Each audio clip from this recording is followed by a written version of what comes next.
How to create add-on domains. Add-on domains allow you to control multiple domains from a single account. It links a new domain name to a directory in your account and then stores its files in that directory. You need to point your add-on domain name server to your main domain name server before you add an add-on domain. Let's learn how to create add-on domains. Click Add-on Domains. Enter the add-on domain name and click anywhere outside the input box.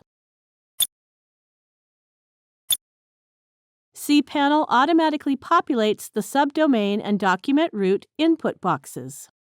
Now click the Add Domain button. That's it. We have successfully created an add-on domain. Now click Go Back. Here is the newly created add-on domain. Thank you for watching.